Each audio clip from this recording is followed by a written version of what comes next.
ये बेटा अस्सलाम वालेकुम, ऑनलाइन स्टूडेंट्स का कॉल आ रहा है।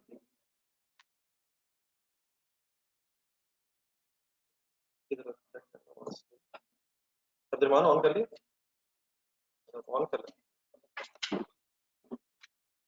ये सर जी कल कुछ रिवाइज करने के लिए कहा था। Yes sir. क्या कहा था सर रिवाइज करने के लिए सर?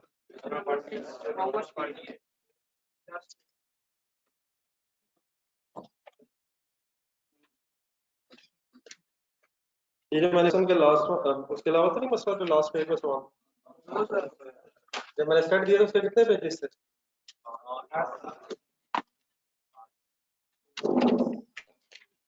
लास्ट पेज जरा सामने रखिए।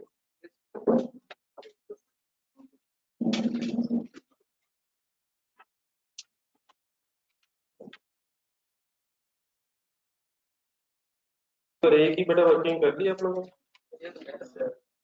उससे जरा एक क्वेश्चन पूछा जा रहा था, आप सॉल्व करा दें। एक इसकी रिक्वायरमेंट थी, ठीक है, बल्कि रिक्वायरमेंट पूरी पढ़ना करता है। लीस्ट स्क्वायर मेथड से क्या करें? 110 यूनिट्स की कॉस्ट डिटरमाइन करें। तो क्या करेंगे आप? पहले इसमें नहीं, मतलब पहले ए और बी चाहिए होगा। तो ए और बी आप फिर बी स्क्वायर मेथड अगर लिखा होगा तो लीनियर रिग्रेशन के फार्मूला से कैलकुलेट करेंगे। तो 110 यूनिट्स की फिर कॉस्ट कैसे डिटरमिन होता है? कॉस्ट फंक्शन क्या बना था जरा बता दें। ए कितना आया था?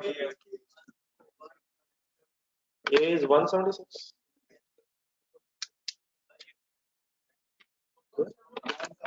जी जो आ रहा है वो बता दीजिएगा कि यहाँ टाइपिंग एरर है, तो डेफिनेटली आप वो नहीं बताएंगे, जो आ रहा है वो बताएंगे। आप अपने रजिस्टर में से देख के बताएंगे सर, आप अपने रजिस्टर में से देख के बताएंगे। 12 वो बताइएगा कि यहाँ को टाइपिंग एरर छोड़ 170 प्लस बी बताएं 9.57। तो ये बेटा ए और बी की यहाँ फिगर्स जो है ये फॉर्मूले से आएंगी। बी पर थोड़ा सा शायद फिगर ठीक नहीं है, तो 9.5657 तो ठीक है, और multiplied by 110 approximately answer find करा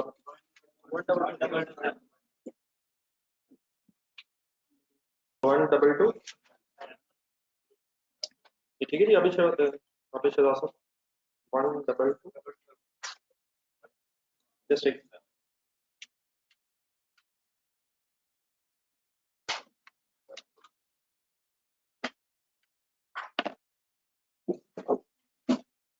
सर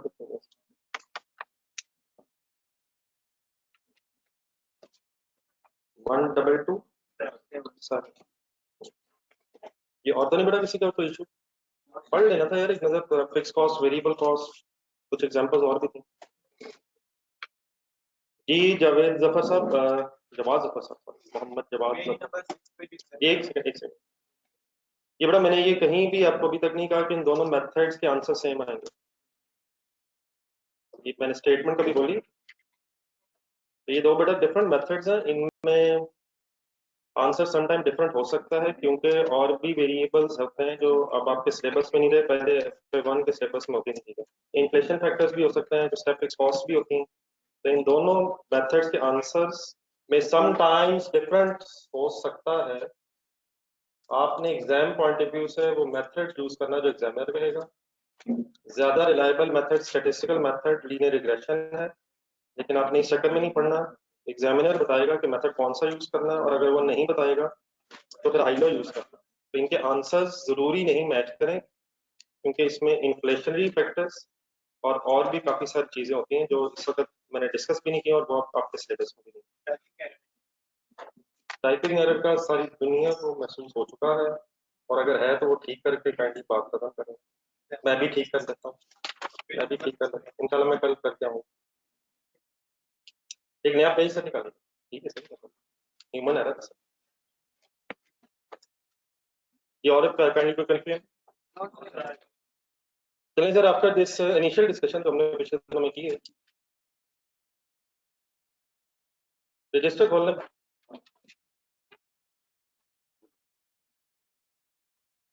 फर्स्ट हम डिस्कशन अपनी स्टार्ट करते हैं।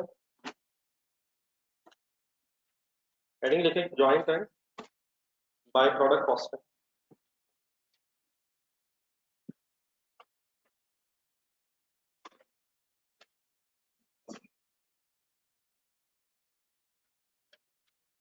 joint and byproduct,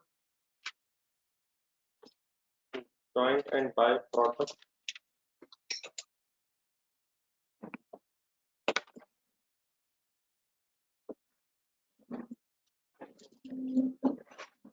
Costing.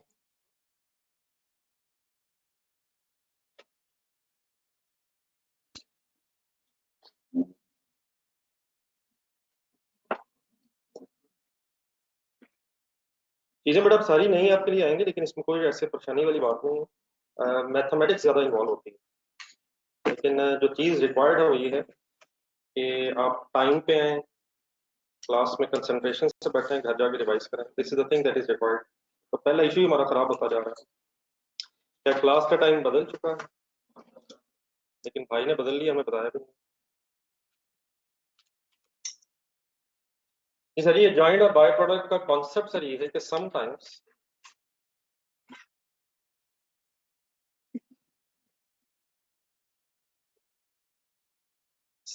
किसी एक कॉमन मैन्युफैक्चरिंग प्रोसेस में, किसी एक कॉमन मैन्युफैक्चरिंग प्रोसेस में एक से ज्यादा प्रोडक्ट्स बन जाती हैं।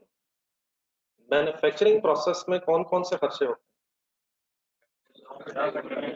रॉ मटेरियल कॉस्ट इनकर होती है, डायरेक्ट लेबर इनकर होती है, और फैक्ट्री ओवरहेड्स इनकर होती है।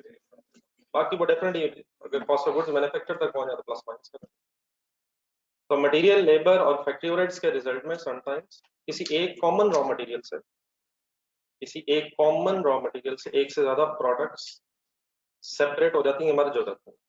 ऐसी प्रोडक्ट्स फिर जॉइंट और बाय प्रोडक्ट्स कहलाती हैं। मसलन मेरी बात समझने के लिए एक मैं एग्जांपल दे रहा हूँ, पहले सुनो। एक पेट्रोल पंप से पेट्रोल डलवाते हैं, डिफरेंट टाइप्स के होते हैं वहाँ। मसलन फॉर एग्जांपल पेट्रोल है तो डीजल भी होता है, केरोसिन ऑयल भी होता है जो डेफिनेटली पेट्रोल पंप्स में नहीं होता, मिट्टी का तेल लेकिन होता है। हाई ऑक्टेन जो आपने बोला, वो अगर पेट्रोल को फर्दर रिफाइन करना है तो हाई ऑक्टेन बन जाता है। तो पेट्रोल भी है वहाँ, डीजल भी है, पेट्रोल की further refined form high octane भी है, इसलिए थोड़ा सा महंगा भी होता है। लेकिन एक उसमें केरोसिन ऑयल भी होता है जो डेफिनेटली पेट्रोल पंप्स पे अलहमदुलिल्लाह नहीं बिकता है।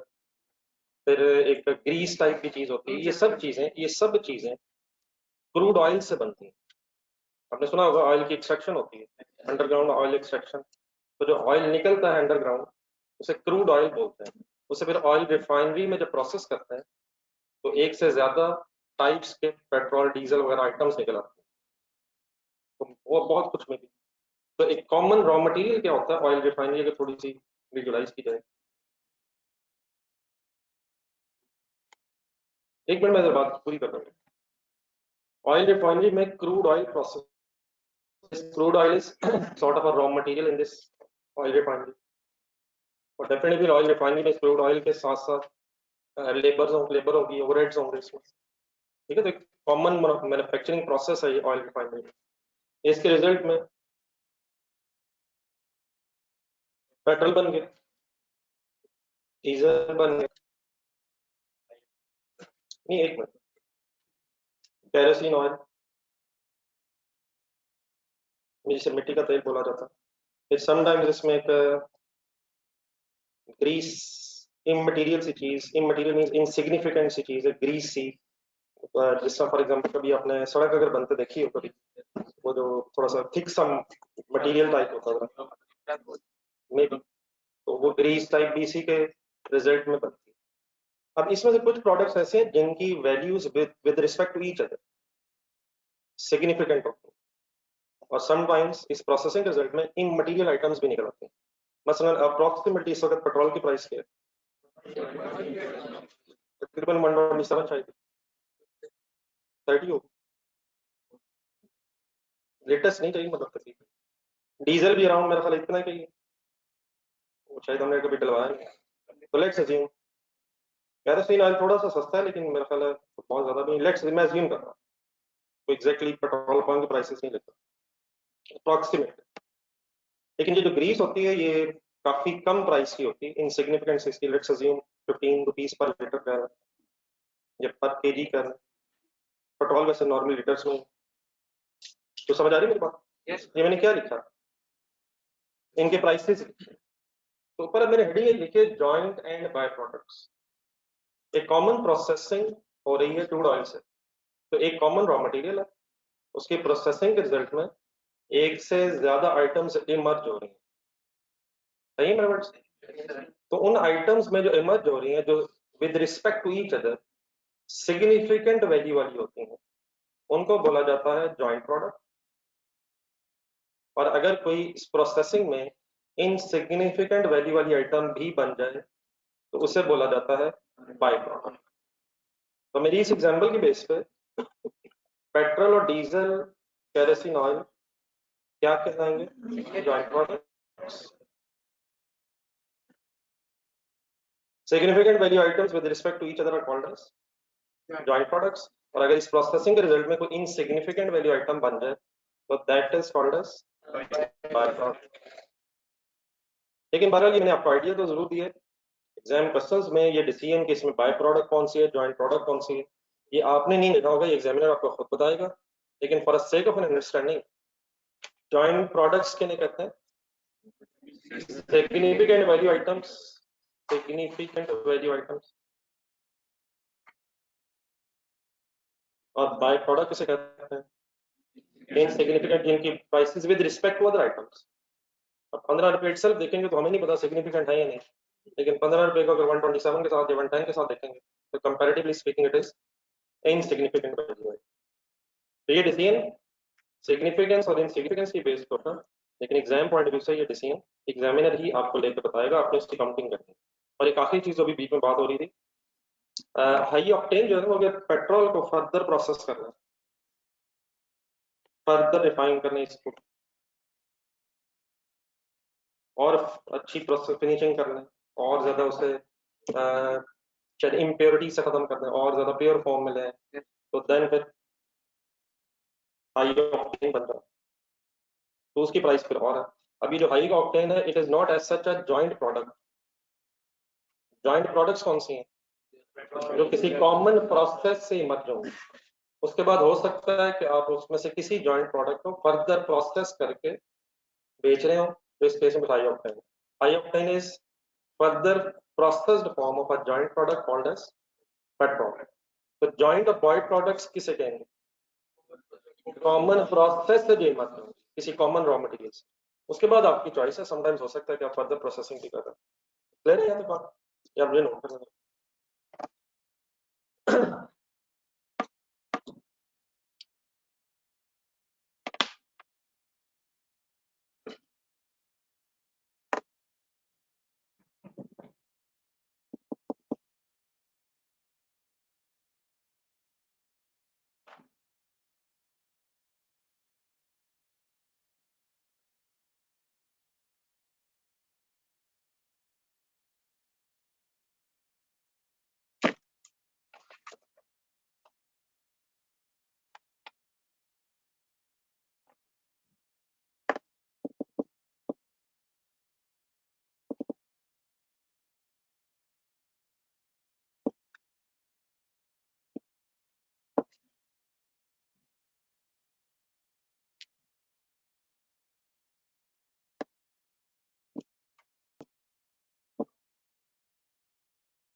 कॉमन प्रोसेसिंग के रिजल्ट में अगर कोई इमटेरियल आइटम बन जाए तो बाई प्रोडक्ट कहलाती है, और अगर सिग्निफिकेंट वैल्यू आइटम्स है तो वो बाई प्रोडक्ट्स कहलाते हैं, या जॉइंट प्रोडक्ट्स कहलाते हैं। Significant value items are called as joint products and insignificant value items are called as by product.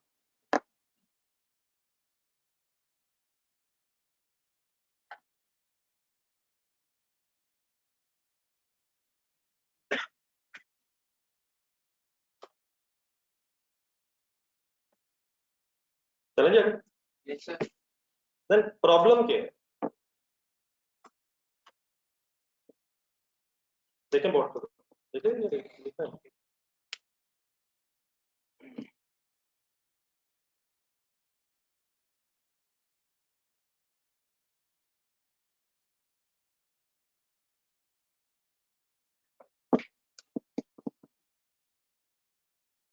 अब ऑयल रिफाइनरी में manufacturing cost, processing cost incur होगी sir. Raw material crude oil plus direct labour, जो manufacturing process में labour involve होगी, और other overheads वगैरह हो सकता है।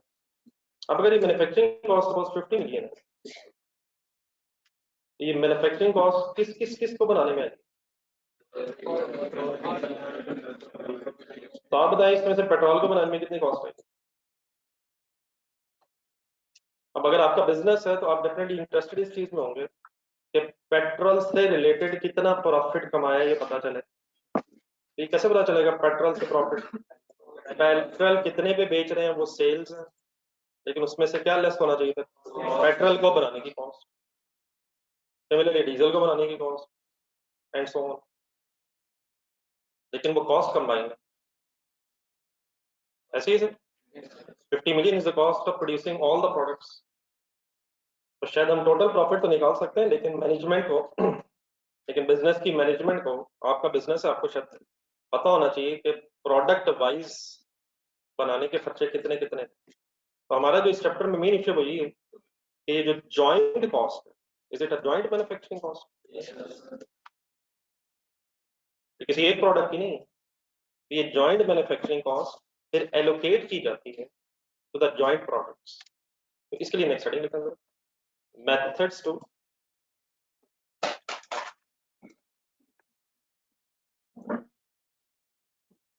allocate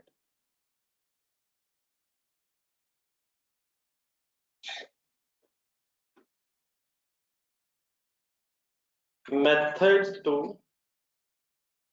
allocate joint cost या joint manufacturing cost was specify भी करना, joint manufacturing cost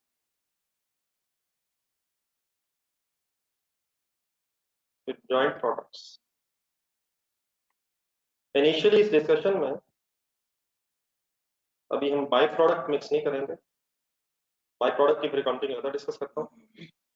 अभी हम मेथड्स पढ़ेंगे to allocate joint manufacturing cost to joint products initially.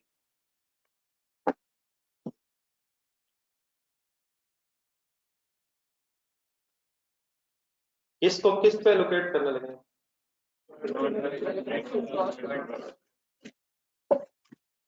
ये रेडी? जी sir. First method, simplest the first method, physical quantity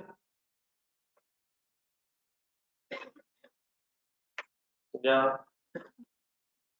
unit स्पेसिस कह सकते हैं।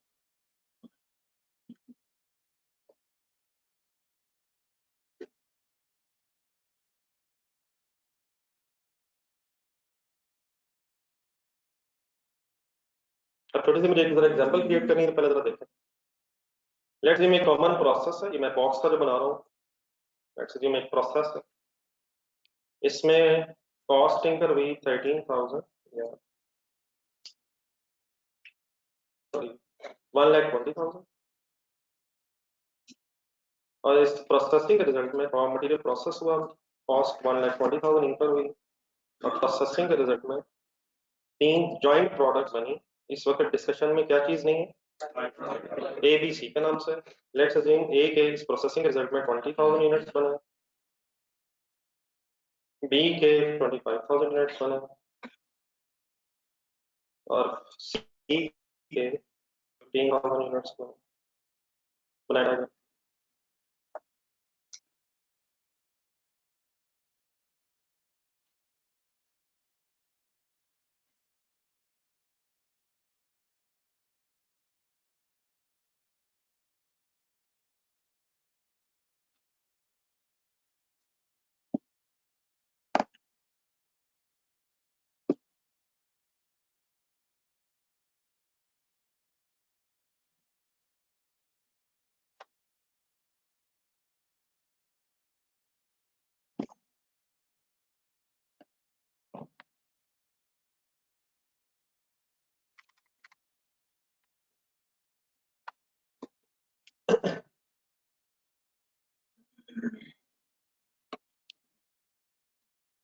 ये what is the amount of joint cost?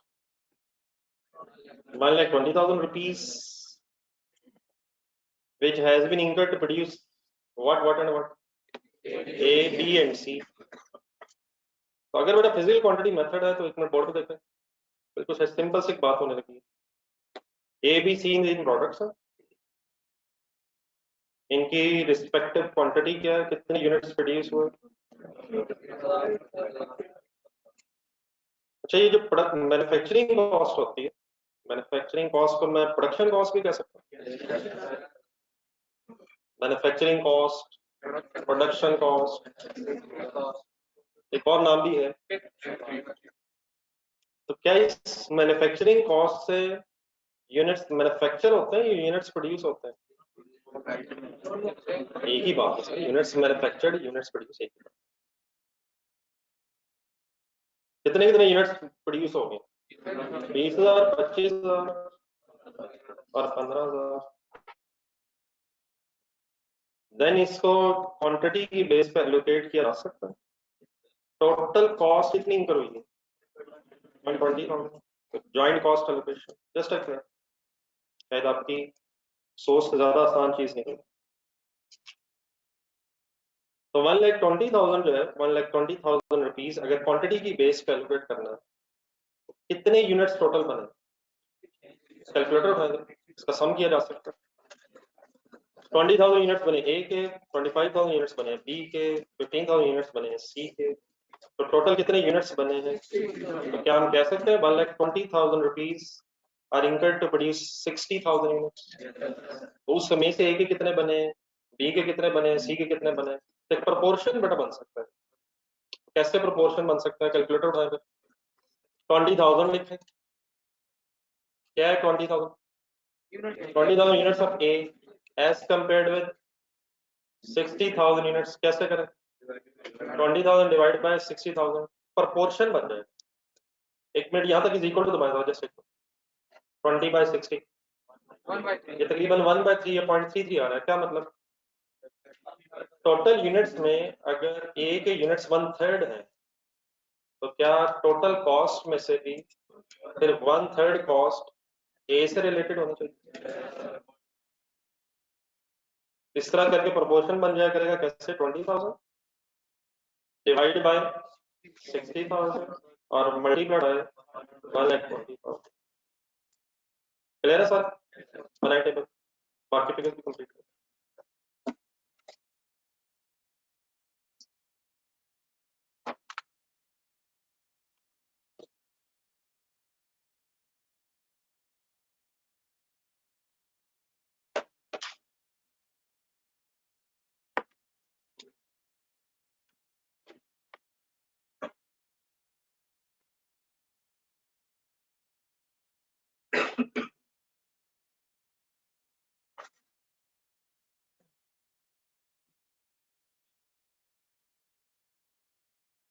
तो 20 बाय 16 तो 120 मीन्स हो गया 40। कर लीजिएगा please, kindly use calculator. 25,000 divide by 60 into 120, 50,000।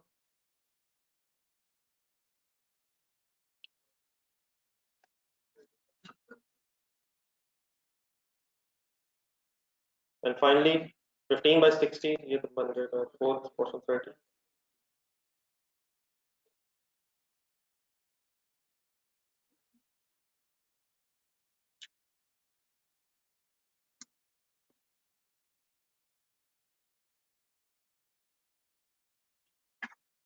And can you fill the working? तो फिजिकल क्वांटिटी मेथड क्या है?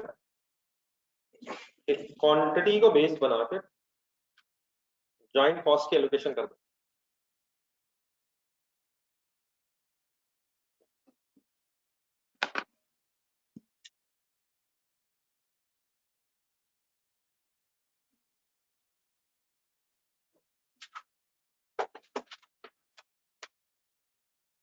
ये नोट हो गया? तो कंफ्यूजन नहीं होता? अच्छा, ये 120 क्या था ऊपर?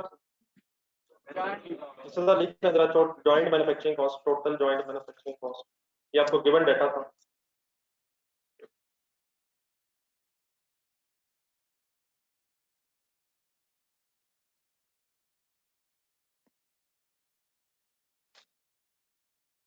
तो उसी को मैंने फिर एलोकेट किया। अब ये 40 के नहीं, अब ये जॉइंट कॉस्ट नहीं है। या चले जॉइंट कॉस्ट अगर लेना, थोड़ा सा वर्ड्स पहले भी होना चाहिए। It is share of joint cost, share in the joint cost related to it, या simply speaking it is the manufacturing cost of it. अब ये सिर्फ इस वर्किंग के रिजल्ट में हमारी वर्किंग ये कहती है कि it is manufacturing cost of A B C respective. तो शेयर ऑफ जॉइंट कॉस्ट है, शेयर मिला है, और फाइनली ये 40,000 है, लिखे साथ manufacturing cost of A and B and C respective.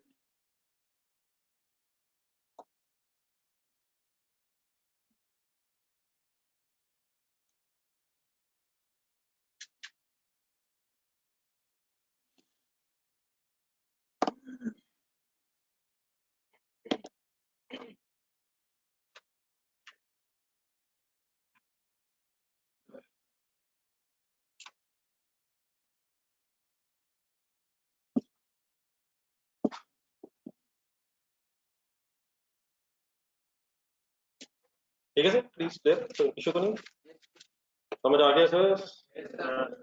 तो फर्स्ट मेथड हो गया फिजिकल क्वांटिटी मेथड या यूनिट्स मेथड। अब ये मेथड तो बड़ा ठीक है, अल्हम्दुलिल्लाह इसमें कोई इशू नहीं है, लेकिन ये मेथड शायद हर जगह अप्लाई नहीं किया जा सकता। अब क्या मतलब मेरी इस बात का, जरा नेक्स्ट एक एग्जांपल पहले देखें। अपने जहन में एक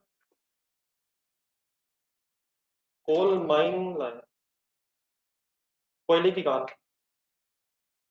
पहाड़ों में से कोयला, कोल माइन, क्या निकलेगा?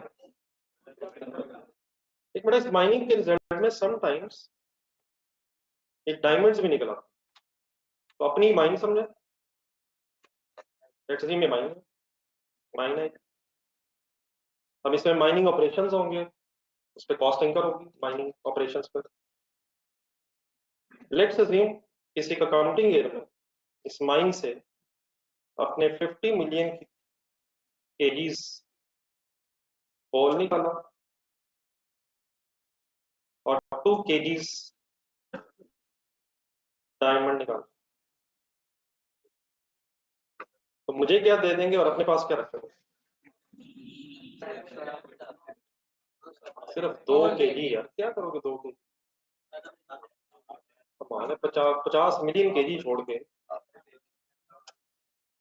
अब फॉर एग्जांपल इस अकाउंटिंग ईयर में जब ये एक्सट्रैक्शन हुई है, हमारी एक्सट्रैक्शन पे 500 मिलियन, 50 करोड़ रुपए कॉस्ट है, rupees, mining operations, cost of mining operation. ये मेरी एग्जांपल क्लियर है प्लीज? अभी किस पे कॉस्ट आई? सिर्फ कोल पे या सिर्फ डायमंड्स पे? जॉइंट कॉस्ट है, ऑपरेशंस कर रहे थे, कुछ कोयला निकला, कोयले के नीचे शायद छुपा छुपा अल्हम्दुलिल्लाह कुछ और भी निकला। अब अगर हम फिजिकल क्वांटिटी मेथड यूज करें यहाँ, तो एक मिनट करवाएं सर।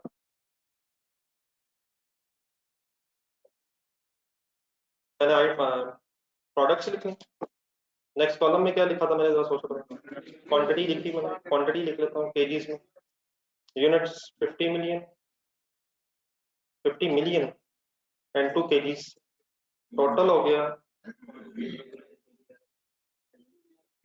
50 million 2 KGs.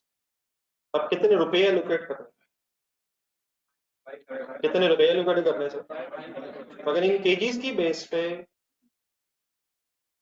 ये 500 मिलियन रुपीस में एलोकेट करने की कोशिश करूँ, तो जरा पहले डायमंड्स पे एलोकेट करवा, 2 लिखें, 2 लिखें, 2 डिवाइडेड बाय करें जरा,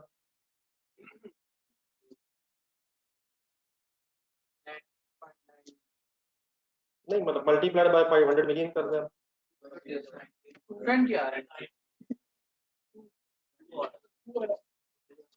नहीं जो आ रहा है वही लिखा है। 20 आवर्स तकरीबन। क्या है ये 20? तो 20 पे जॉइंट कॉस्ट एलोकेट हो गई डायमंड्स में, और बाकी अब कैलकुलेट तो करनी पड़नी। 49 49999 ज्यादा मदद कर, तो ये होगी सही एलोकेशन। 20 रुपए हमारा खर्चा हुआ है डायमंड्स को निकालने में, और अप्रोक्सीमेटली बाकी सारा हमारा खर्चा पोल्स की मैन्युफैक्चरिंग, पोल्स की एक्सट्रैक्शन पे। सही है लोकेशन। अब आप प्रॉफिटेबिलिटी डिटरमिन करना चाह रहे हैं कि मैं डायमंड्स निकाल के कितना प्रॉफिट निकालती है, क्या प्रॉब्लम क्या है, कुछ समझ आती बात? क्या ठीक है, सब ठीक है? सिर्फ अगर क्वांटिटी की बेस पे वर्किंग करेंगे तो समटाइम्स कुछ ऐसी चीजें हो सकती हैं जिनकी क्वांटिटीज तो कम हो, इनकी उनकी वैल्यूज बहुत ज्यादा होने की वजह से एलोकेशन सही नहीं हो पाए।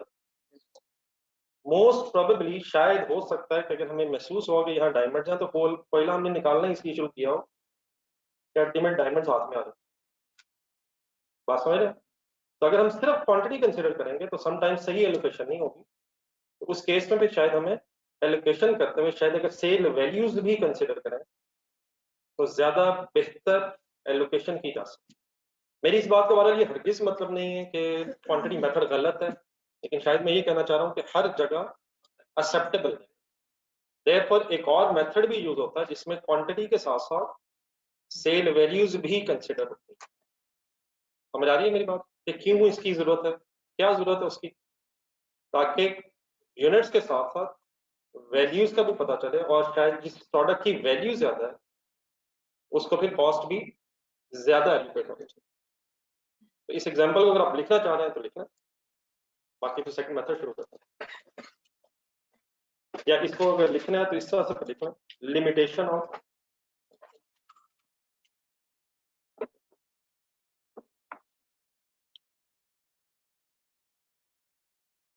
लिमिटेशन ऑफ फिजिकल क्वांटिटी में।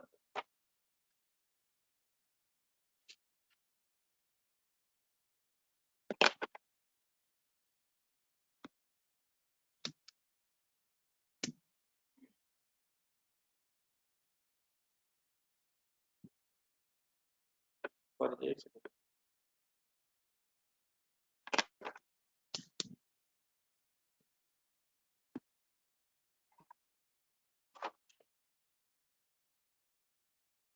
लिमिटेशन ऑफ फिजिकल क्वांटिटी में।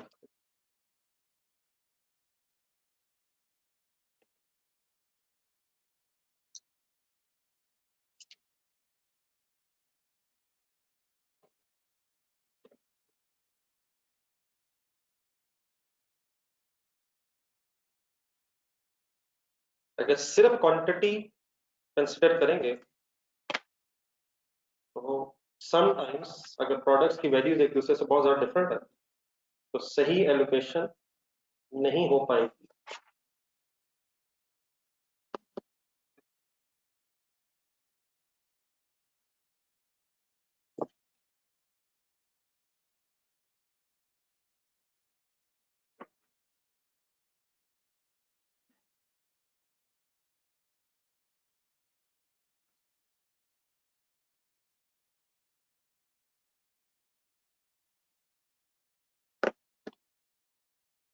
ये कैलकुलेशन में इशू लग रहा है इस 20 में 19 पॉइंट समथिंग होगा, 1 पॉइंट नहीं है ये पे जीरो कम है। अच्छा जिम ठहरे क्या हूँ मुझे तो ट्रांसफर उधर 50 मिलियन है और उधर 500 मिलियन, एक जीरो तो ज्यादा होगा, ये 19 पॉइंट समथिंग होगा।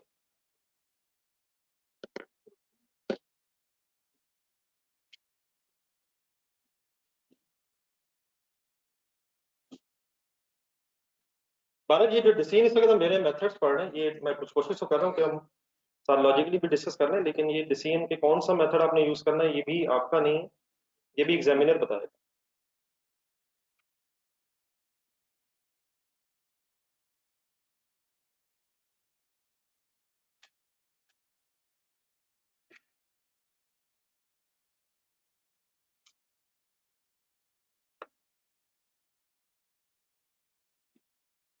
तो रियल लाइफ में जब सिचुएशन होगी तब तो आप खुद से डिसीजन लेंगे और उस वक्त जो भी आप अकॉर्डिंगली डिसीजन लेंगे सर्कमस्टांसेस के मुताबिक, क्योंकि एग्जैक्टली सर्कमस्टांसेस आपको पता होंगे।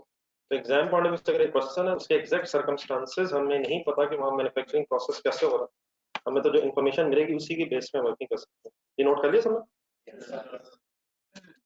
ये सर सेकंड मेथड का नाम है, डरे बगैर लिखे अंदर, sale value at split of point, at split of point method।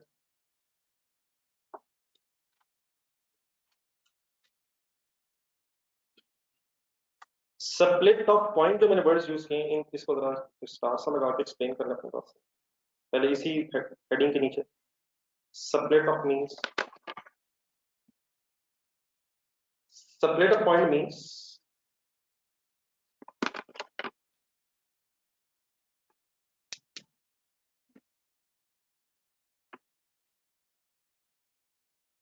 split of point means point where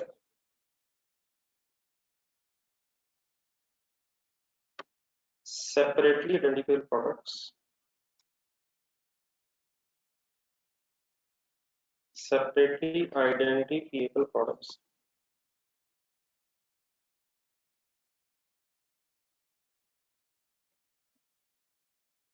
emerge from a common process।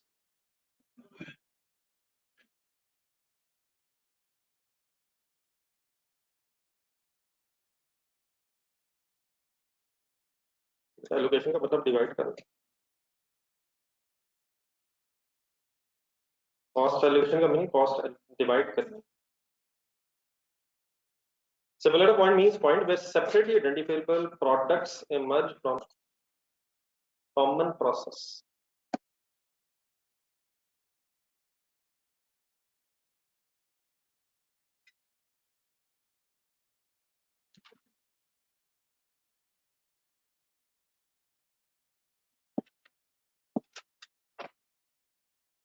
हो गई। फर्स्ट एग्जांपल निकाला जो मैंने अभी वो पेट्रोल डीजल वाली बनाई थी।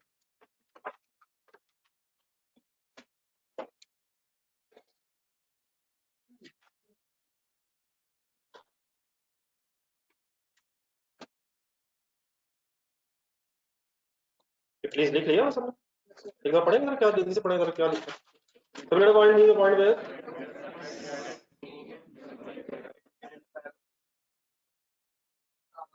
रॉ मटेरियल इकट्ठा था कंबाइन, इस लम्हे वो रॉ मटेरियल स्प्लिट हो गया, अलग अलग हो गए और प्रोडक्ट्स अलग नजर आना शुरू हो गए। एक रॉ मटेरियल प्रोसेस हुआ, इस लम्हे वो रॉ मटेरियल प्रोसेस होकर डिफरेंट शेप्स में कन्वर्ट हो गए, डिफरेंट चीजों में आइटम्स में कन्वर्ट हो गया, अलग अलग चीजें नजर आना शुरू हो गई। That point is called as split of point. बस जो डायग्राम मैंने बनाई है ऊपर स्टार्ट में जो आपको समझा रहा थोड़ी सी, उसमें स्प्लिट ऑफ पॉइंट कहाँ है? ये लम्हा है, प्रोसेसिंग का रिजल्ट है। मतलब एक चीज ये भी है कि फर्दर प्रोसेसिंग भी हो रही है ये हाई ऑक्टेन में। तो ये जो मैंने सर्कल से लगाया यहाँ इमीडिएटली आफ्टर द बॉक्स मिल गया नहीं, तो इट मीन हम इस वक्त विजुलाइज भी करने की कोशिश कर सकते हैं कि जिस वक्त रिफाइनरी में प्रोसेस एंड होगा और सेपरेशन हो जाएगी प्रोडक्ट्स की, that separation point is called as split of point.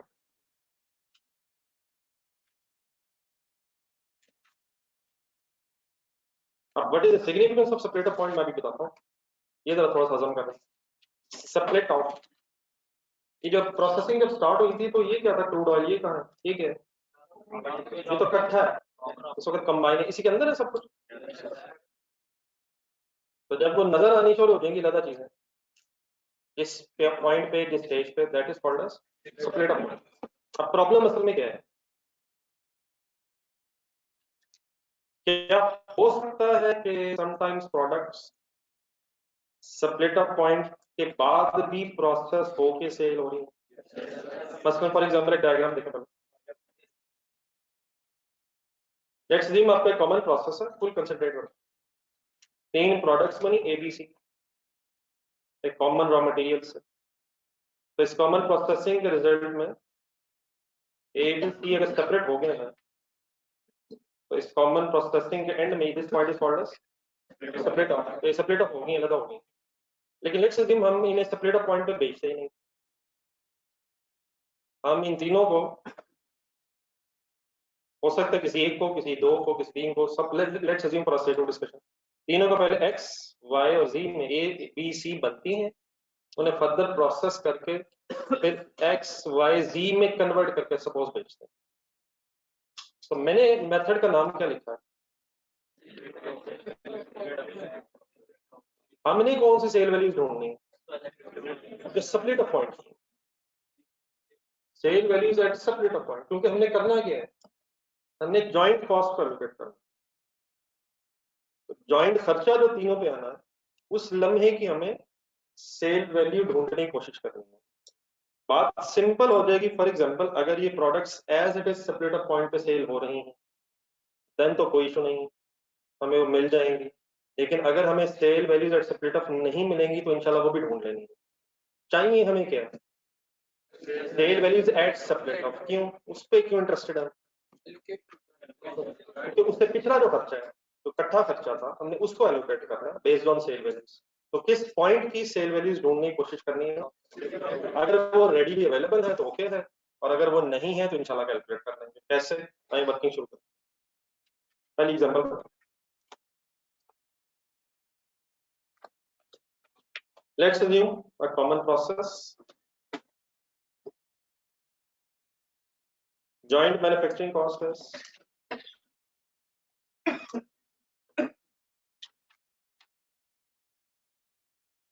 suppose 10,000, simple सा डाटा रखते हैं।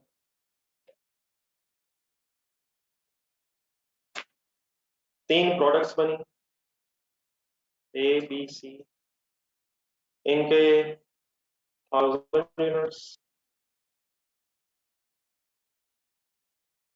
suppose 2000 units and 3000 units बने। Assume all products can be sold at separate point.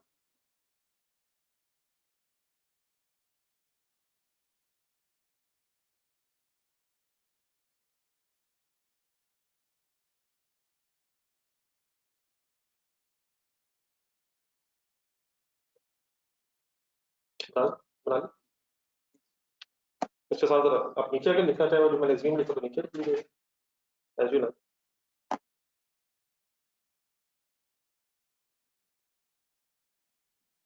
बस ये डाटा लिखा, बाकी फिर मैं वर्किंग करता हूँ। ये ऑनलाइन स्टूडेंट्स पास आते हैं प्लीज।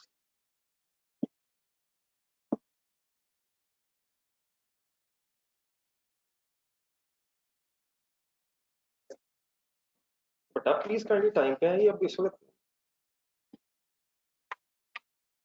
बेटा जो जो कुछ याद करने वाला करने वाला होगा, प्लीज मैं खुद बताऊंगा। किन चक्करों में पड़ जाते हैं आप लोग, बात क्या हो रही है, गेम किधर निकल गई। जी सर, बोर्ड पे देख ले सिर्फ आप। What are the names of the product ABC? What are units produced?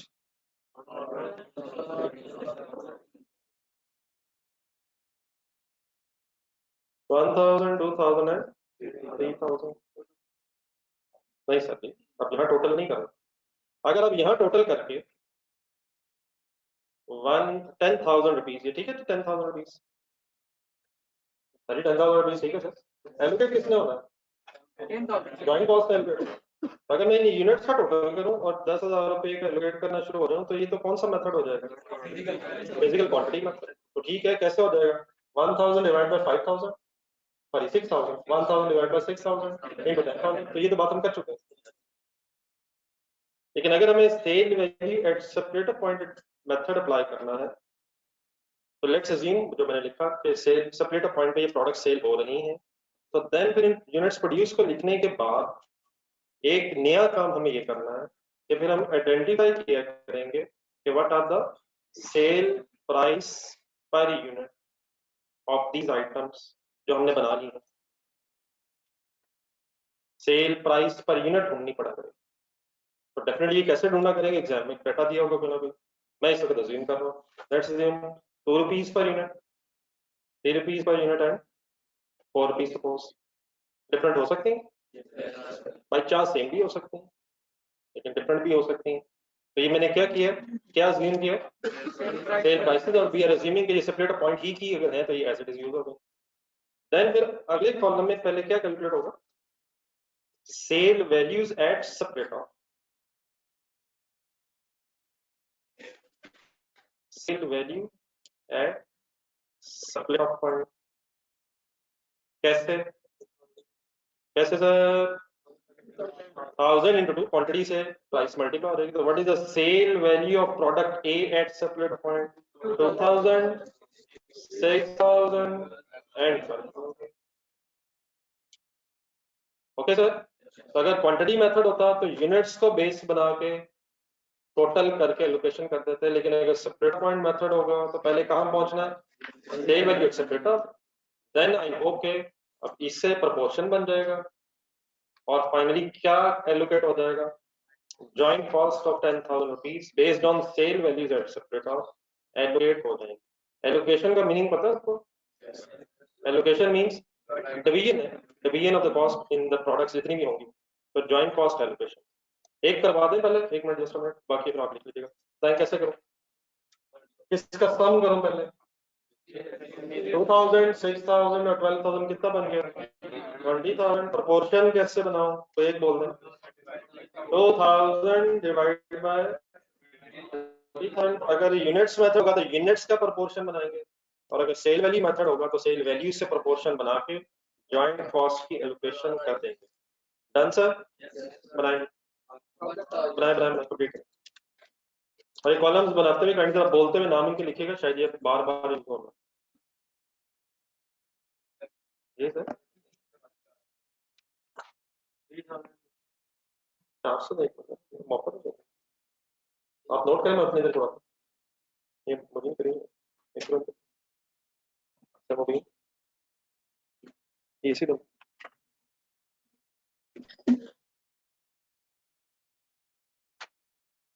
ये रैंडमली मेरे को बीच में 2 दिन बंद कर देता तरफ दे बात।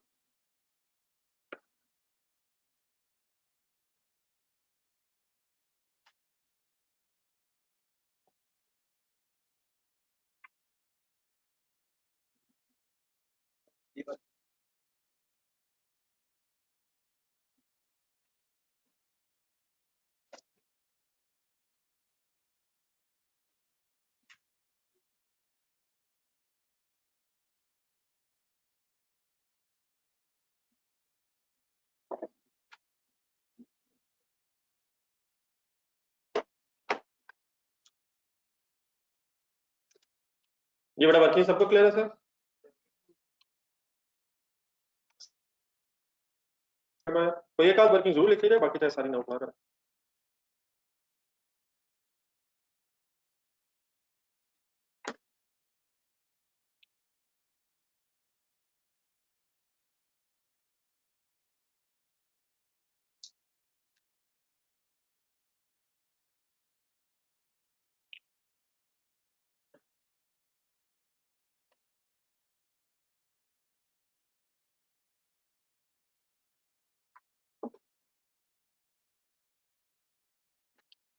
ये ऑनलाइन स्टूडेंट्स भी गाड़ी का लिखते जाए तो बताते रहिए।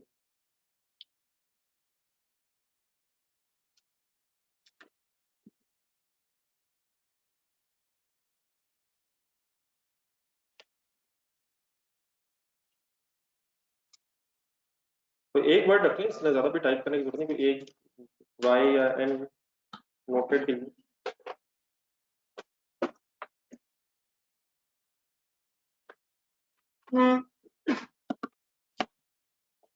समटाइम्स होता है ऐसे कि मैं आगे चल पड़ता हूँ, फिर आपको पिछले क्वेश्चन आ जाते हैं, इसलिए जरा आइडिया हो जाए तो बेहतर है।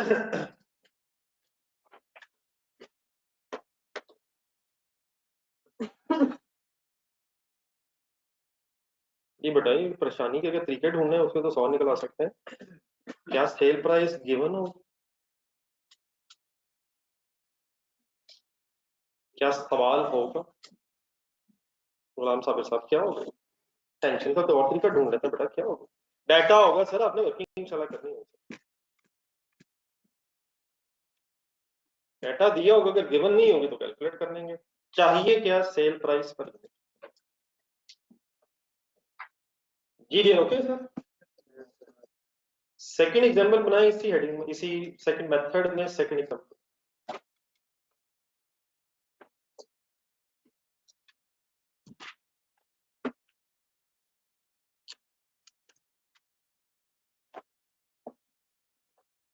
Another possibility.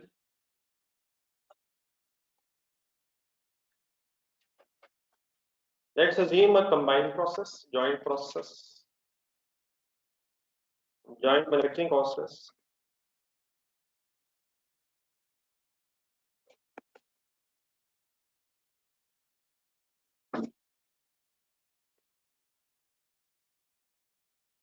$13,200.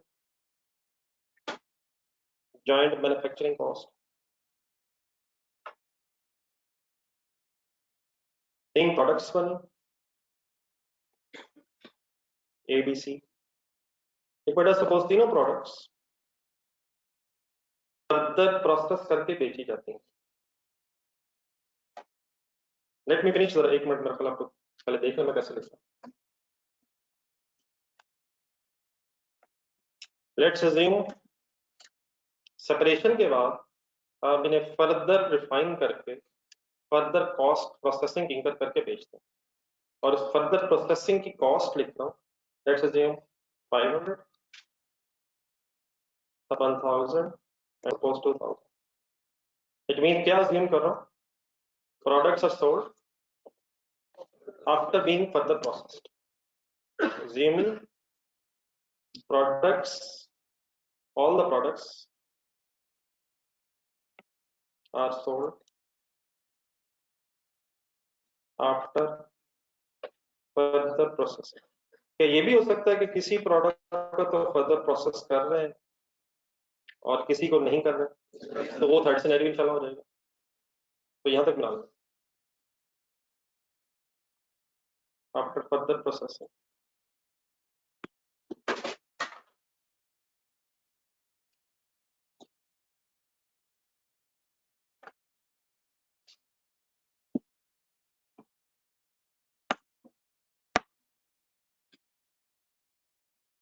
अभी यूनिट्स नहीं मैंने लिखा, प्लीज फर्दर प्रोसेसिंग के रुपीस हैं साथ में लिखा,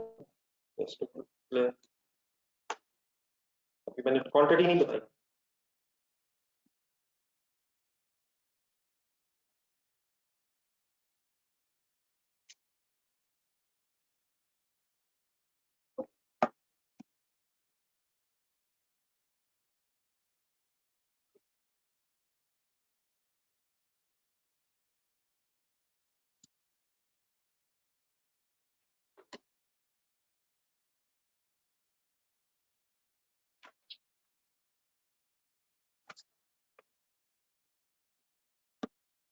Is that scenario clear, sir?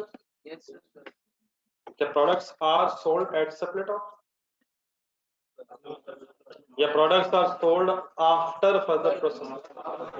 Separate point किसे कहते हैं? जो आपको पता है वो बता दें, ज़बानी, उर्दू में, इंग्लिश, जो भी दिल करता है। जिस पॉइंट पे चीजें सेपरेट हो जाए, उनकी आइडेंटिटी नजर आना शुरू हो जाए, वो सेपरेट पॉइंट है। और फर्दर प्रोसेसिंग का मतलब क्या? फर्दर रिफाइन हो सकता है, फर्दर पैकिंग वगैरह हो सकती है, फर्दर भी कुछ करके बेच रहे हैं, एज इट इज नहीं बेच रहे। In other words intermediate product थी, फाइनल फॉर्म में नहीं थी, उसे फिर फर्दर फाइनल किया तो बेचा। और उस फाइनल करते भी सपोज कॉस्ट इंकर हुई। अभी जो 500,000 और 2000 मैंने लिखा है, क्या इसको भी एलोकेट करने की जरूरत है, या ये ऑलरेडी एलोकेटेड ही है? तो इनकी बहस नहीं हो रही, एलोकेशन अभी भी किसकी होनी है? ज्वाइंट कॉस्ट की होनी है, विच इज 13,200 जो मैंने अज्यूम। तो अब इस केस में हमारे मेथड का नाम क्या है? Sale value at split up point. लेकिन प्रॉब्लम क्या आ गया कि स्प्लिट अप पॉइंट पे हमारी प्रोडक्ट्स सेल नहीं हो रही। देयरफॉर अब हमें क्या करना होगा?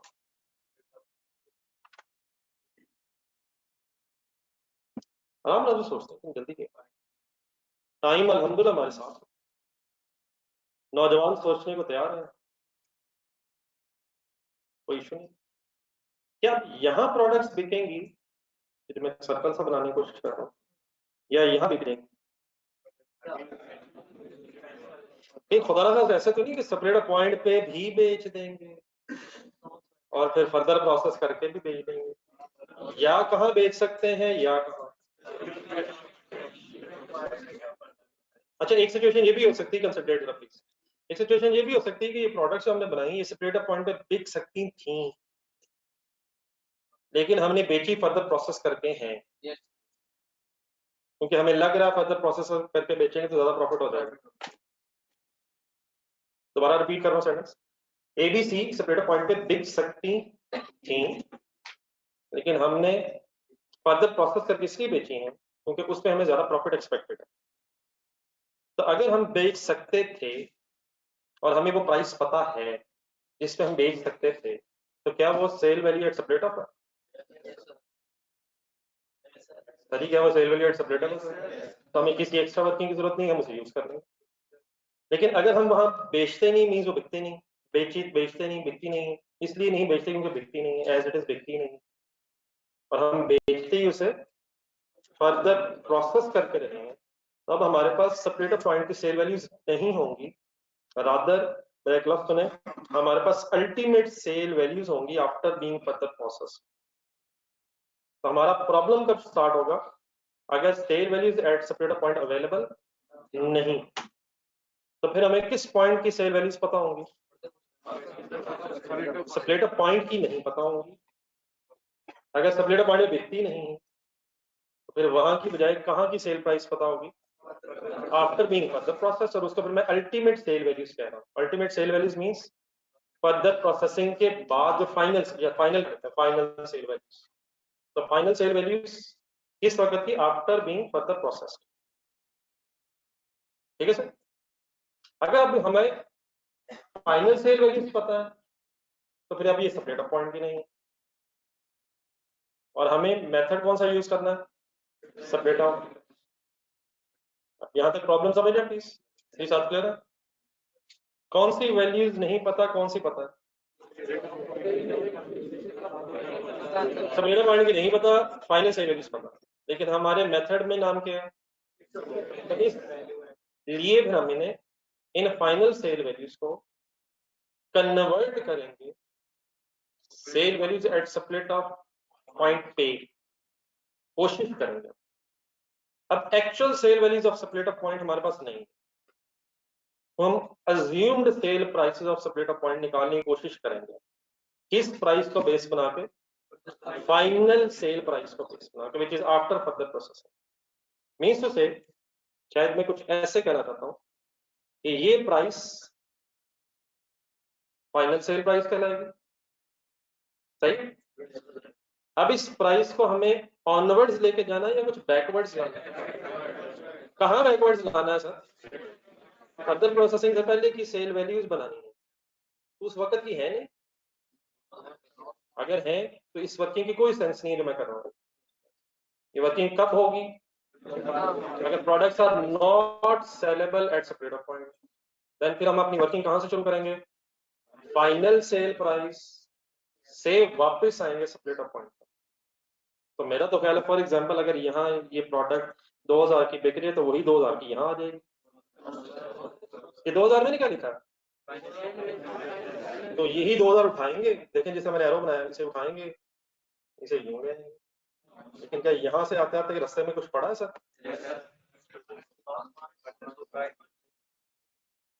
तो 2000 को वहां से उठा के यहाँ तक लाते लाते क्या कोई एडजस्टमेंट करनी पड़ेगी सर? क्या एडजस्टमेंट करनी पड़ेगी सर? तो फाइनल सेल वैल्यू को अगर अपने सेपरेट पॉइंट की सेल वैल्यू पे कन्वर्ट करना है तो हम फर्दर प्रोसेसिंग कॉस्ट को कैसे कंसिडर करेंगे? फर्दर प्रोसेसिंग कॉस्ट को कंसिडर करना चाहिए अब हमें, प्लस कर देंगे माइनस कर देंगे? न्यू माइनस है। हम बेसिकली हो क्या रहा है कि sale value at separate of available नहीं, हम अब अज्यूम सी को फिगर निकालना चाह रहे हैं just for sake of a working of allocation की वर्किंग के लिए। तो फाइनल सेल प्राइस बेटा उठाएंगे, और आई होप कि लॉजिकली बात क्लियर है। रिवर्स आते आते फर्दर प्रोसेसिंग कॉस्ट को प्लस कर देंगे माइनस कर देंगे? तो ये क्या आ जाएगा हमारे पास? assumed sort of sale value at separate of point, जिसे फिर hypothetical sale value भी कहते हैं। hypothetical means assumed, फर्जी, assumed sort of। क्यों assumed sort of की बहस में जा रहे हैं? क्योंकि actual sale value at separate of point available नहीं है। तो अगर sale value at separate of point available ना हो तो फिर आप अल्टीमेट फाइनल सेल वैल्यू पाएं और उसको सेपरेट ऑफ पॉइंट की सेल वैल्यू कैसे बना दें? माइनस फर्दर प्रोसेसिंग कॉस्ट, और उसके बाद उसका प्रोपोर्शन बना के एलोकेशन करते हैं। ये सब कुछ कैसे करते हैं? Let me start a table. मैं पहले बात अपनी पूरी कर लूँ, आप डायग्राम देखिएगा साथ साथ। मैंने फिगर्स की बेस पर ट्रैक शुरू करता हूँ। 3 प्रोडक्ट्स, एक मेमोरी रिजर्व, कुछ कॉलम ज्यादा एक्स्ट्रा बनाने, तो अगर पहले देख लें फिर अकॉर्डिंगली बना लीजिए। ए बी सी, इनके यूनिट सपोज वही है जो मैंने पहले लिए थे, दोबारा लिख लो। 1000, 2000 एंड 8000। मेथड अभी भी कौन सा हमारा? तो suppose 2 3 4 sale price per unit, इनकी heading units produced per unit, sale price per unit. यहाँ क्या आएगा? नहीं यहाँ से नहीं आता है। अब मैं ये अज्यूम कर रहा हूँ 2 3 4 कब बिकना है इस पे? 2 3 4 पे इसने बिकना कब है? सेपरेटर पॉइंट पे, after separator point final sale price. तो एक मिनट सुनते जाएगा मेरे कॉलम्स के नाम। अब इसे कहेंगे हम फाइनल सेल वैल्यू। क्यों फाइनल सेल वैल्यू? क्योंकि the products are sold after being further processed. So what is the answer? Final sale value समझ रहे प्लीज? 2000, 6000 और 12000। ये किस स्टेज पे है? यहाँ पे ये जो मैं सर्कल से बना रहा हूँ, 2000, 6000 एंड 12000। Just a minute. ये नेक्स्ट बताएं क्या करूँ? नहीं, हाइपोथेटिकल सेल वैल्यू तक कैसे हो? बीच में कौन सा कॉलम लिखो? फर्दर प्रोसेसिंग कॉस्ट ढूंढा करेंगे फिर। अकॉर्डिंग टू द डाटा जो मैंने लिखवाया बताया, फर्दर प्रोसेसिंग कॉस्ट कितनी है? 500, 1000 एंड 2000। अब कौन सा कॉलम बनाओ? Hypothetical means assumed sale price at separate of।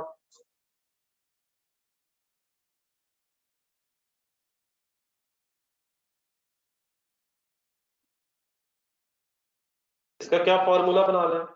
Hypothetical sale value at separate of final sale value minus 2000 minus 500 is equal to 1500।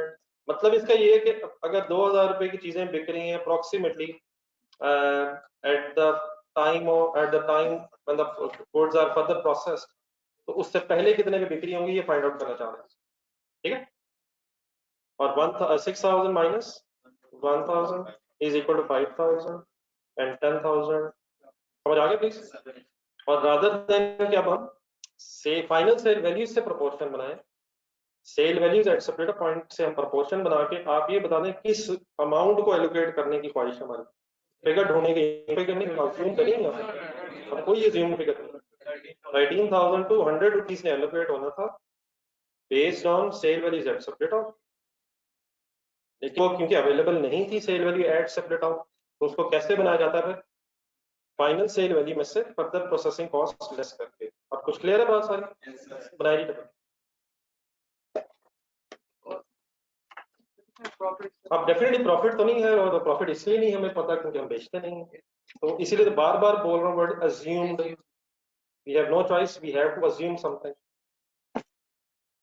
तो आइडियल क्या था कि हम स्टेपुलेटेड पॉइंट पे बेचते और वो प्राइस ले लेते, लेकिन अगर वो नहीं है तो फिर कोई अज्यूम्ड एक सॉर्ट ऑफ वर्किंग है, अप्रोक्सीमेट वर्किंग है। इसे कोई ये नहीं कहा जा सकता हम इतने पे ही बेचते, अप्रोक्सीमेट इतने पे बेचते।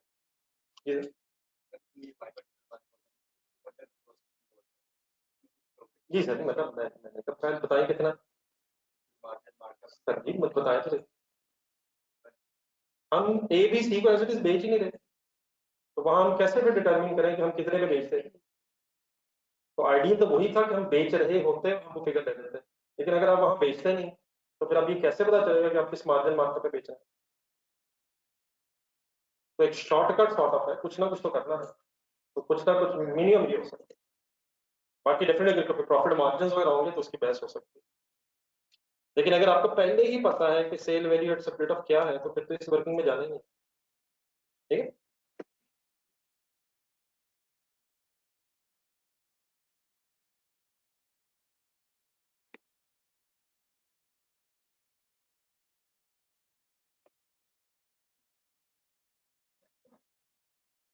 ये जो आप हजरात क्वेश्चन पूछ रहे हैं मेरे से, मैं जरा बच्चों से भी शेयर करता हूँ, आप भी जरा सुने से क्वेश्चन क्या आ रहा है, क्योंकि बहुत इंपॉर्टेंट है।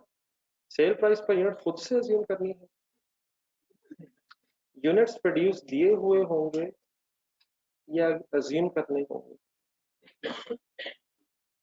सर फाइनल सेल वैल्यू हमेशा खुद अज्यूम करेंगे?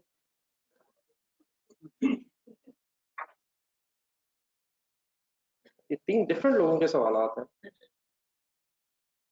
आई होप कि आप फारग महसूस कर रहे थे अपने आप में और आपने कहा कुछ तो होना चाहिए। बेटा सवाल होगा, खाली इस बात को पहले देखना सोच रहे दोबारा, क्या हम एग्जाम के लिए पढ़ रहे हैं?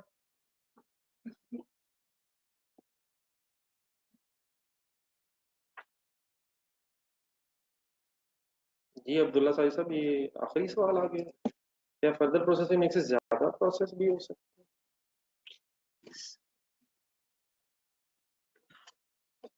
जी मैं अभी इंशाल्लाह कल सोच के बताऊंगा, कल अल्लाह का शुक्र है कि छुट्टी है मेरी, तो मैं कोशिश करूंगा कि ये वाली बात सारा सोच,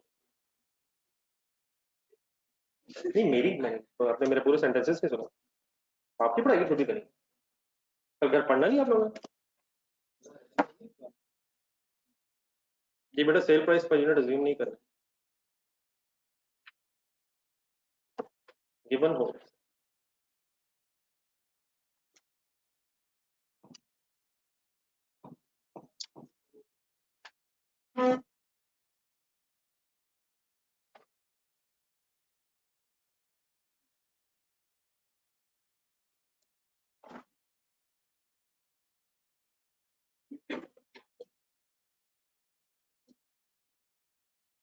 जी शुएब साहब, बात तो आपने बेटा की है, लेकिन काइंडली आई होप कि आप दोबारा सोचेंगे। सेल वैल्यू पहले होगी और पर यूनिट बाद में होगा।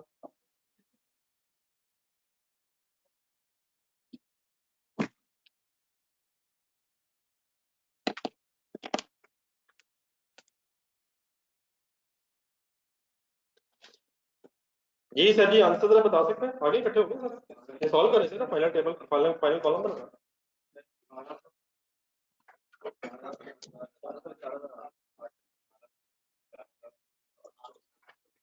टोटल बता दीजिएगा, हाइपोथेटिकल सेल वैल्यू इसका क्या था? 16,500। और एलोकेशन कोई एक आध कम से कम जरूर लिख लीजिएगा। 1500, 1500 divide by 16,500 and multiplied by 13,200, 1200। Just एक मिनट, पूरी फर्दर वर्डिंग पूरी कर लीजिएगा। Allocation of joint cost 1200, 4,000 and 8,000।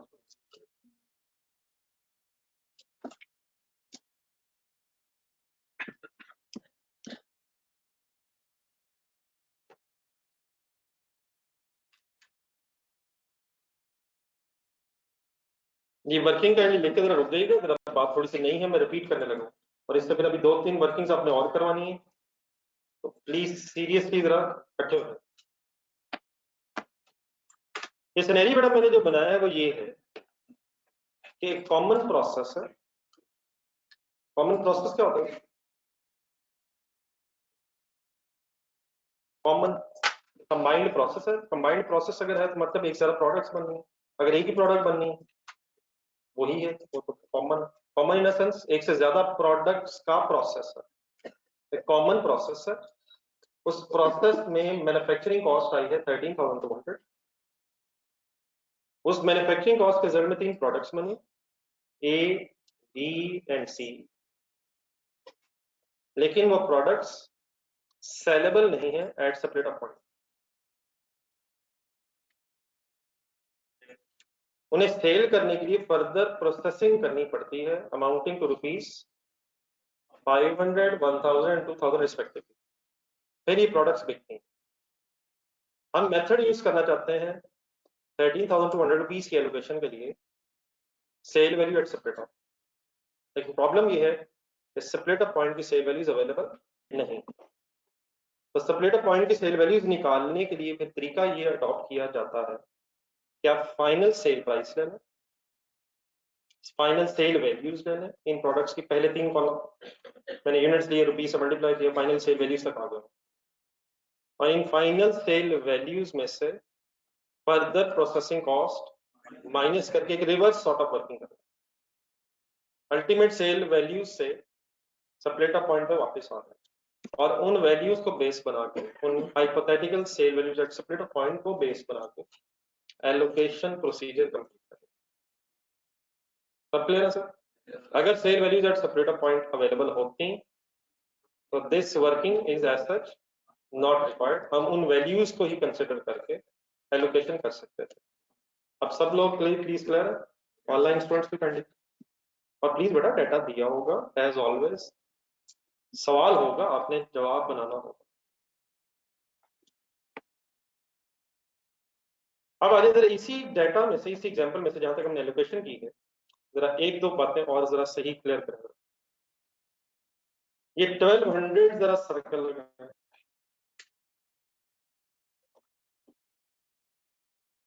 इस 1200 का कोई नाम बताएं क्या है? Sale price. क्या फाइनली फिर जाते 13,200 रुपया क्या है? मैन्युफैक्चरिंग कॉस्ट में से 1200 क्या भाईजान? Share of manufacturing cost of assembly manufacturing cost. लेकिन बेटा जॉइंट मैन्युफैक्चरिंग कॉस्ट ऑफ एक मिनट वर्ड्स पूरा लगाऊंगा, इसमें एक मसला है। ये वर्ड्स लिखे जो मैं लिख रहा हूँ, फिर मैं एक्सप्लेन करता हूँ मैंने क्यों लिखा। Share of joint manufacturing cost,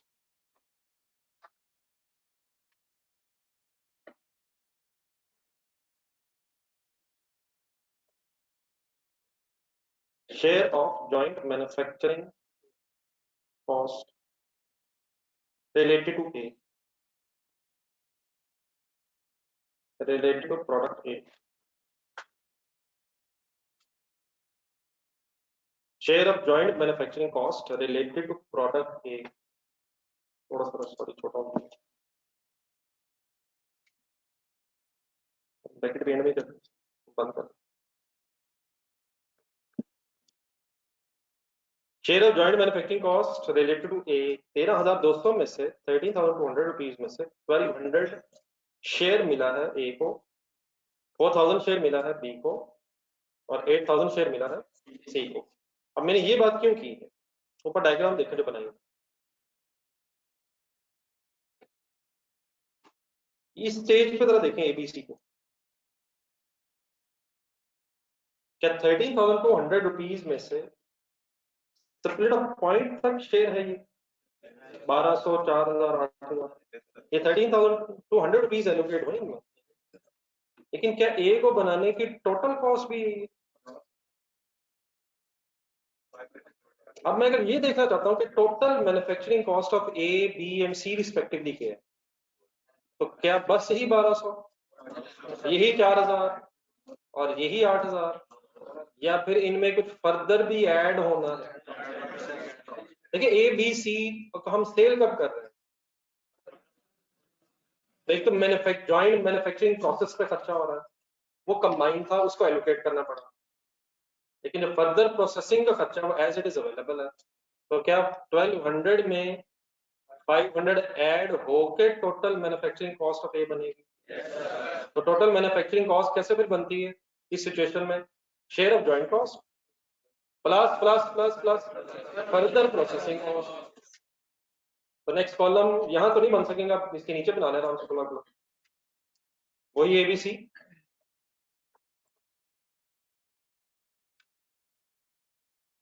total manufacturing cost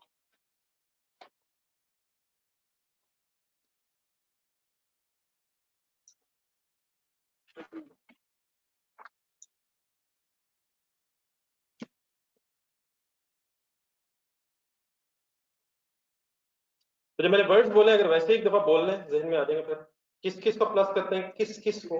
share of joint cost plus further manufacturing cost. Working लिख लें, एक ही वर्किंग लिख पाए, कैसे लिखो? 1200 प्लस 500 इज इक्वल टू 1700। सब ओके?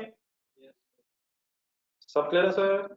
सेकेंडली लिखवा, एक और लिखवा दें, 4000 प्लस 1000 5000 and 8000 plus 2000 10,000।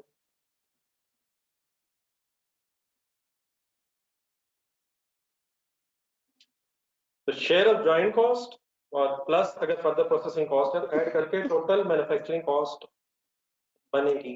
एक मिनट इसका कॉलम का टोटल करें जी। 16,700 खर्चा नहीं हुआ और इतनी अमाउंट एलोकेट होगी। खर्चा 13,200 हुआ और आपने टोटल कर दिया 16,700। 13,200 सिर्फ क्या था? जॉइंट मैन्युफैक्चरिंग कॉस्ट थी। क्या उसके अलावा 500 कैलकुलेटर लिखें? 500 plus 13,200 plus 500 plus 1000 plus 2000 is equal to, ये था टोटल एक्सपेंस 16,700। लेकिन यही था ना 16,700, लेकिन इसमें से हमें एलोकेशन करने के लिए टेबल बनाने की जरूरत सिर्फ किसके लिए? 13,200 के लिए। बाकी figures as it is allocated है और उनको सिंपली प्लस किया जा सकता है। Done sir? एक काम और जरा, बेस्ड ऑन दिस डेटा जो अवेलेबल है हमारे पास, लेट्स अज्यूम ये सारी प्रोडक्ट सेल हो जाए। लेट्स अज्यूम ये प्रोडक्ट्स जो बनी है इनकी जो क्वांटिटी है वो सारी सेल हो गई। तो एक मिनट जरा पहले वर्किंग करवा दें, मुझे खतरा है कि आप गलत तरफ जाएंगे। प्रॉफिट कैसे निकालो ए का? प्रॉफिट आता कैसे? Make the thing simple. Profit कैसे आएगा? सेल लेस कॉस्ट जो भी है। ये लेट्स अज्यूम जो बनी प्रोडक्ट को सेल हो, बताइए कितने पे बिकी हो? अब जाने दें यार, ये तो ऑप्शन इतनी सारी हो गई। 2,000 पे बिकी, 2,000 पे या 1500 में? 1500 पे ही यार। वो क्या था, वो क्या था? वो जस्ट एलोकेशन के लिए फिगर आई है, वो जस्ट एलोकेशन के लिए फिगर फाइंड आउट की। We are suppose to sell the goods after being further process. तो कितने पे अल्टीमेटली बिकी होंगी? 2000 माइनस 1700। कौन सा 1700? टोटल खर्चा लेस फाइनल सेल प्राइस। सही है सर? करें फाइनल फिगर्स देखते हो। 2000 माइनस 1700, 6,000 minus 5,000 and 12,000 minus 10,000.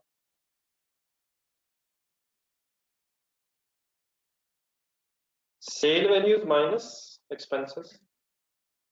अब डेफिनेटली वो बाकी एडमिनिस्ट्रेटिव वो सारा होता है, लेकिन बेस्ड ऑन दिस डाटा जो अवेलेबल है क्या आंसर्स बनेंगे? 300,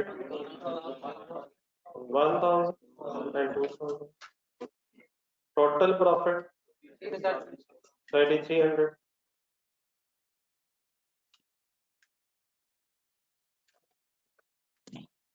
एक मिनट के लिए जरा फाइनल सेल वैल्यूज प्लस करें। हिम्मत करें, हिम्मत करें, हिम्मत करें, काम कंसंट्रेशन के मुसलसल गेम और फाइनल सेल वैल्यू होती है 2000, 6000, 12000 प्लस करेंगे। क्या आंसर है इसका? 20,000 माइनस 16,700। क्या वही प्रॉफिट है जो हमने डिवाइड कर लिया है, अलग अलग कैलकुलेट कर लिया? हर एंगल से बात क्लियर है सर? तो प्रॉफिट सर जी कैसे आता है? सेल वैल्यूज है, तो सेल वैल्यूज है, फाइनल सेल वैल्यूज, और उसमें से टोटल एक्सपेंस जो अवेलेबल कर रहे हैं, तो profit is sale minus expenses. तो अकॉर्डिंग टू दिस कितना खर्चा होगा प्रोडक्ट ए का? 1700। और कितने पे बेच रहे हैं? अल्टीमेटली हम 1000 पे बेच रहे हैं आफ्टर बीइंग फर्दर प्रोसेस्ड। ये ऑनलाइन स्टूडेंट्स सारे क्लियर है?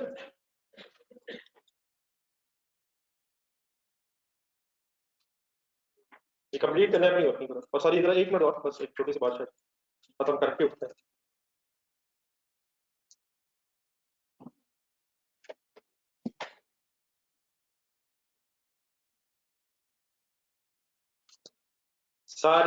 सारी घड़ियां देखने के बाद जरा बोर्ड पे देखें। इसी मेथड नंबर 2 में एग्जांपल एक और देखें सर, आप लिखने की पोजीशन में अपनी रहे।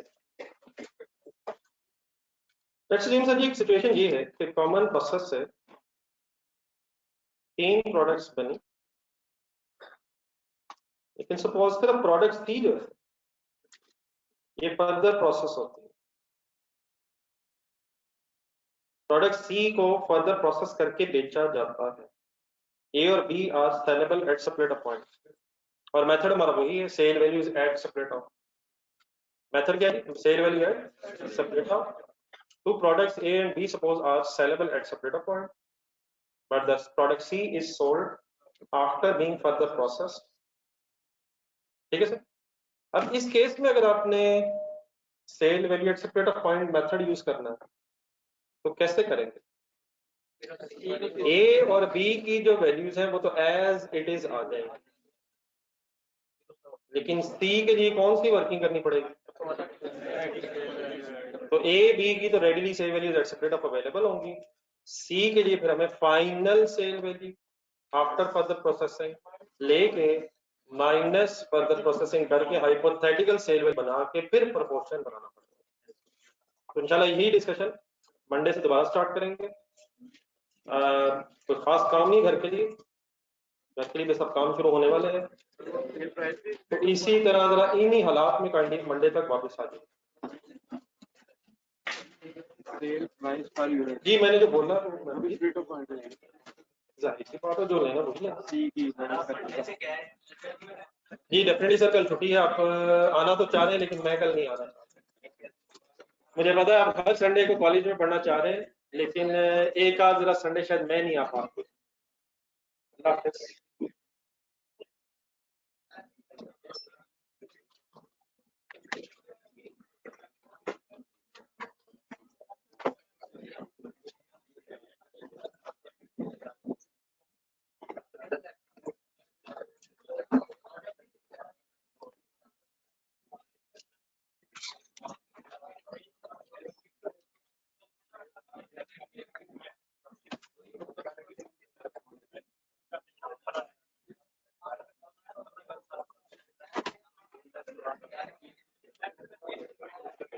जी जोएब साहब जरा फाइन बता दीजिएगा बेटा।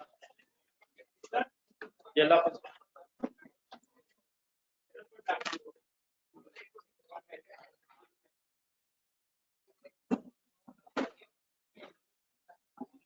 ओके जोएब।